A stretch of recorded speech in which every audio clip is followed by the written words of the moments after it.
మన మర్రి gold and diamonds లో no GST is back. కేవలం 1% to 11% వరకు మాత్రమే గల VA ఆపై నో జిఎస్టీ. ఈ ఆఫర్ జూన్ 6 నుండి 14 వరకు మాత్రమే.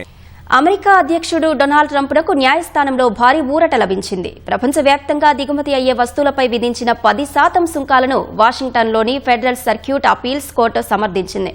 ఆ సుంకాల వసూలును కొనసాగించవచ్చని కీలక తీర్పు ఇచ్చింది. సుంకాల విధింపులో అమెరికా అధ్యక్షుడు ట్రంప్నకు న్యాయస్థానంలో ఊరట లభించింది. ప్రపంచ దేశాలపై ఈ ఏడాది ఫిబ్రవరిలో విధించిన 10% సుంకాల వసూళ్లను కొనసాగించవచ్చని వాషింగ్టన్లోని ఫెడరల్ సర్క్యూట్ అప్పీల్స్ కోర్టు తీర్పునిచ్చింది. గత ఏడాది భారత్ సహా అన్ని దేశాలపై ట్రంప్ భారీగా సుంకాలు విధించారు. ట్రంప్ విధించిన సుంకాలను ఈ ఏడాది ప్రారంభంలో అమెరికా సుప్రీంకోర్టు కొట్టివేసింది.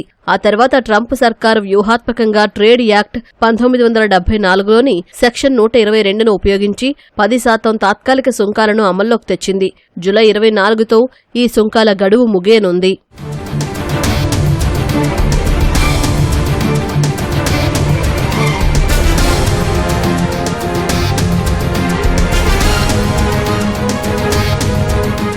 అమెరికా చరిత్రలో ఇంతవరకు ఏ ప్రభుత్వమూ దిగుమతి పన్నులను సమర్థించుకోవడానికి సెక్షన్ 122ను ఉపయోగించలేదు. ఈ చట్టం ప్రకారం దేశంలో అంతర్జాతీయ చెల్లింపుల సంక్షోభం తలెత్తినప్పుడు మాత్రమే అధ్యక్షుడు గరిష్టంగా ప్రపంచ దేశాలపై 15% సుంకాలను 150 రోజుల పాటు విధించవచ్చు. ఆ తర్వాత దీన్ని పొడిగించాలంటే కాంగ్రెస్ ఆమోదం తప్పనిసరిగా ఉండాలి. ట్రంప్ విధించిన 10% సుంకాలపై చిన్న వ్యాపార సంస్థలు ఇటీవల న్యాయస్థానాన్ని ఆశ్రయించగా ఈ సుంకాలు చట్ట విరుద్ధమని న్యూయార్క్లోని ఫెడరల్ కోర్టు తీర్పునిచ్చింది. అమెరికా రాజ్యాంగం ప్రకారం సుంకాలను నిర్ణయించే అధికారం కాంగ్రెస్కు మాత్రమే ఉంటుందని స్పష్టం చేసింది. కాంగ్రెస్ అధికారాలను ట్రంప్ దుర్వినియోగం చేశారని పేర్కొంది.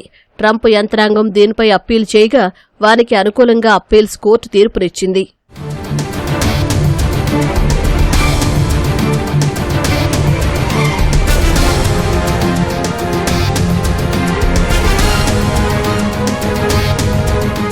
ఫెడరల్ సర్క్యూట్ అప్పీల్స్ కోర్టు ఇచ్చిన తీర్పు ట్రంప్ ప్రభుత్వానికి తాత్కాలిక ఊరట కలిగించినా ఈ వివాదం ఇక్కడితో ముగిసేలా కనిపించడం లేదు.